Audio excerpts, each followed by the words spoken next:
Ladies and gentlemen, hey, hi, how you doing? Welcome back to the channel. Thank you so much for stopping by. The Warzone meta obviously saw a pretty decent update with the Season 4 Reloaded patch. A ton of attachments got updated and buffed. We also saw several different weapon adjustments. We've got the addition of the Olympia special weapon as well. And so that said, today I wanted to update and go through and break down the new Warzone meta and go through our meta tier list, where we have the absolute meta choices, the clear best for any given specific situation, the general meta contenders here, what's more competitive in general, what's maybe just usable but not really standing out, and then of course what's trash that you probably don't want to pay any attention to whatsoever. So we've got quite a bit to go through here today. First up, obviously we do have the Olympia added in as a new weapon. Unfortunately, it hasn't been updated here on the actual tier list site yet, but truly it's something that's just going to fall in line with the other shotguns that are in the game, really more so in the contenders / the viable category. I'd probably lean more towards viable. It can one shot, but only within like 1.5 meters, which is super hard to get to, and realistically do that again and again and again, it's going to be a tough weapon to use. So viable, it's not complete garbage. Like there are worse guns, but there's not many worse guns, right? It's definitely one that is not super practical as it stands. So it would land here in the viable category. I will leave a full link to this tier list down in the description below. Once it is fully updated, I'll place it into the category, as needed. But just verbally here, that's probably where I'd go about doing it. Now that said, beyond the Olympia itself, I've got my notes of all of the new weapon changes that were added in with Season 4 Reloaded that we can adjust things based on. So first and foremost, absolute meta option, the Krig, probably the best gun in the game leading up to Season 4 Reloaded. It caught a nerf. We got a range nerf. We got an arm multiplier nerf, a mobility nerf, a velocity nerf. It's still meta. It's still absolute meta. It just brings it more in line with some of these other great choices. It allows for the Kilo to be a bit more competitive, the FFAR to be a bit more competitive, the Grau 5.56 conversion to be a bit more competitive. It's not going to just dominate everything at all times.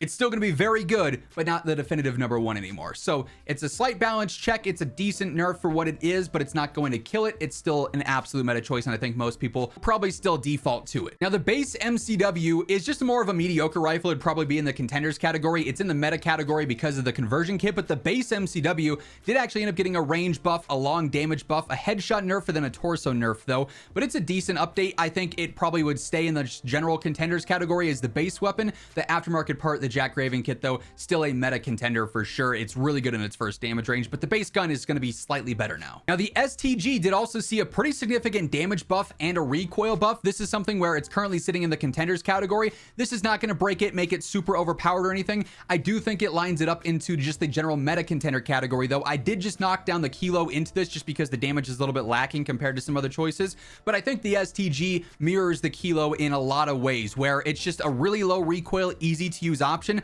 Doesn't have insane damage by any means, even after the buff here, but it is something that can contend if you're looking for a gun that's got really good accuracy. The realistic TTKs will play out in a way that this is probably a lot closer to some of these meta options than you may think, but you're probably still better off using a couple of these other rifles. Not a bad choice though, definitely a solid buff. Now the M13B actually sees a pretty large jump up here with a range and a damage buff, a velocity buff, and a recoil buff. This goes from just being a viable option, I think, definitely into the actual meta contender category right alongside the STG here.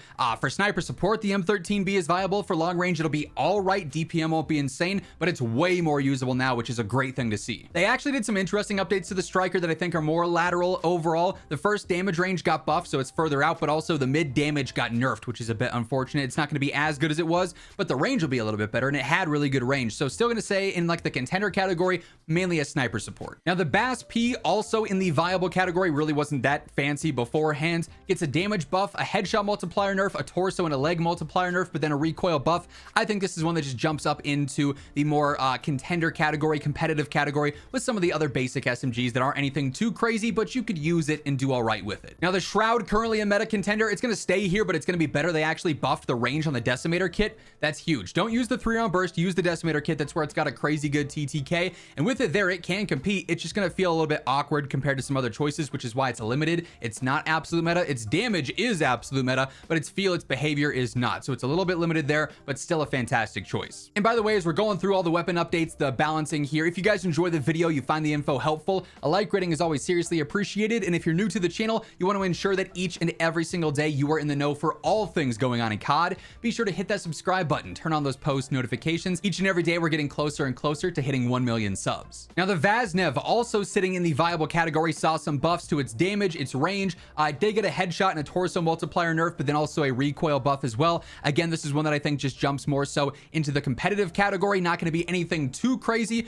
but usable for sure. And then the VEL, the MP7, is kind of getting the same treatment as well. It's going to be jumping up into just that general competitive category as well. It also ended up getting a damage buff, a range buff, a torso multiplier nerf, but then a recoil buff too. So nice to see some older weapons getting some attention. I love the feel of the MP7. The Reclaimer 18, which was just pretty abysmal beforehand and a trash tier weapon at that, it does get a slight buff. It's not going to be much. I'm going to just jump it up into the viable category because it's not going to be something that is crazy good or that much better, right? But it did get a slight range and damage buff. It's a little something. It takes it out of being complete trash, but there's definitely better shotgun options in and of themselves. Even in the viable category, there's a few that I'd probably lean a little bit more towards. We also saw several LMG updates here. So the Fang got an ADS buff that's basically just going to keep it in the meta contenders. Recoil is still pretty noticeable there vertically, at least there's a lot, but it's a pretty strong LMG at that.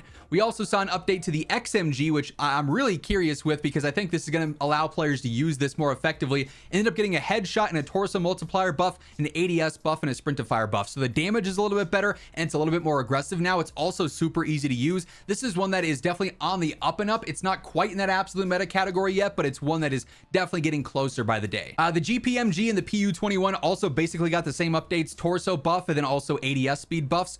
Decent, but not going to make them crazy good. They're both just feeling a little bit awkward right now. And then we got quite a few sniper updates, which are pretty exciting as well. So the Cat got a velocity buff and an ADS buff. Keep in mind this can infinitely one-shot. I've had it in the meta contender category just because the HDR objectively feels a lot better than it. It's just like the go-to sniper in and of itself because it's feeling better in general than the Cat, but the Cat does get a little bit more aggressive, which is really solid to see. The Moors is also going to end up seeing a slight update here, which is solid, so it's going to feel a little bit better as well. They buffed the range and then also the damage on it, so charge barrel one shot still sitting pretty there, just a little bit more awkward feeling again, what kind of limits it from being up there with the HDR. The Imperium got a range and a damage buff, so its one-shot headshot distance is greater now. That's solid. A little bit limited. It won't feel as smooth as like an LR762 or a Frostline, but still capable of competing for sure. The MCPR got a range buff and an ADS buff, so again, making it a little bit more competitive as well. And then we see the Victus, which actually now, where's it at on the list here? The Victus jumps all the way up into the absolute meta category, right there with the HDR. Infinite one-shot headshot, ADS speed's a little bit faster. Its velocity is just beneath the HDR's peak, but still one that can now totally be used as a sniper meta choice, which is really, really exciting to see for sure. Obviously, it looks like we have a lot of guns in the absolute meta because each of these weapons can be used as a meta option for its own individual playstyle, whether it's close range with the C9, you know, the compact, the SOG, even things like the FFAR in there too, LC10 and Ladra. All right there, like they are clear meta choices. The best of the best being the LC10, the C9 really standing above the rest there. Rifles though, the Grau 5.56, the DM10, the TR2, obviously the Krig really standing above the rest there too. But then you've got sniper support meta, Cypher, FFAR, KSV. AK probably deserves to be bumped down more so into the meta contender category, not even the competitive category. I'd say it's a little bit better than that, but you've got a very, very definitive, but also decently open absolute meta, you know, situation post season 4 reloaded, which is good. I hope they continue with the trend of buffing some of these MW3 and MW2 weapons because there's a lot that are very, very close.